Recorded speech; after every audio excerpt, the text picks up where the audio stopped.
مزمور داويت معراف عسران حموشتن እግዚአብሔር ክመርሐካን ከሕልወካን ዝግበር ጸሎት ኦ እግዚአብሔር ጸሎተይ ናባኻ ዕርግ ኣለኹ ኦ አምላኸይ አባኻ ተወኪለ እኔኹ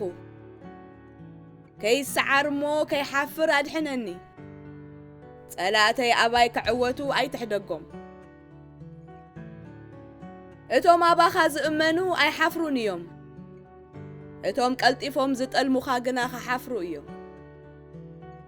ኦ እግዚአብሔር ጎደናታትካ አፍልጠኒ መገድታትካ መሃረኒ ንስኻ አምላኽ ምድሓነይ ኢኻ እሞ ከም ትእዛዝካ ክነብር መሃረኒ ኩሉ መዓልቲ ትጽቢተይ ካባኻ እዩ ኦ እግዚአብሔር ነቲ ካብ ዘለዓለም ዝገለጽካዮ ምሕረትካን ፍቕርኻን ዘክር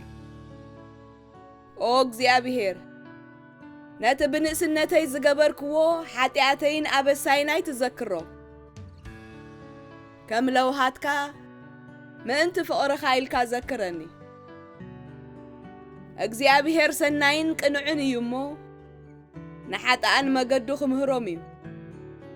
ንሱ ንትሑታት ብቕኑዕ መገዲ ይመርሖም ፍቓዱ ኸኣ ይምህሮም እግዚአብሔር ነቶም ኪዳኑ ዝሕልውን ከም ትእዛዛቱ ዝነብሩን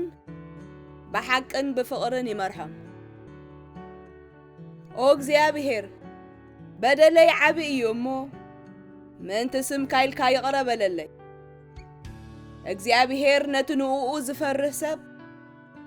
በታ ንሱ ዝሓረያ መገዲ ክኸይድ ይመርሖ እዩ ንሱ ሃብታም ኮይኑ ይነብር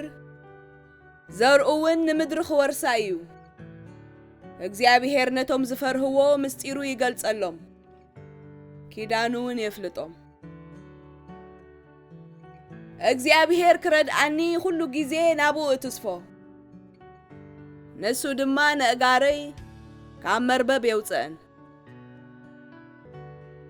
ኦ እግዚአብሔር ኣነ ብጽምዋ ዝተበላዕኩን ሽጉሩን እየ እሞ ናባይ ቁልሕ በል ደንግጸለይ እውን ጭንቀት ልበይ ስለ ዝዓዘዘ ካብ ጸበባ ያውፅአኒ ንመከራይን ጭንቀተይን ረአዮ እሞ ኩሉ ሓጢአተይ ይሕደገለይ ጸላተይ ክንደይ ከም ዝበዝሑ ረአ ኣዝዮም ከም ዝጸልኡኒ ረአ ንነፍሰይ ሓልዋ ኣድሕነኒ እውን አባኻ እውከል ኣለኹ እሞ ከም ዝሓፍር ኣይትግበረኒ በኣኻ ተስፋ ገይረ ኣለኹ እሞ ንጽህናን ቅንዕናን ይሓልዋኒ ኦ አምላኽ ንእስራኤል ህዝብኻ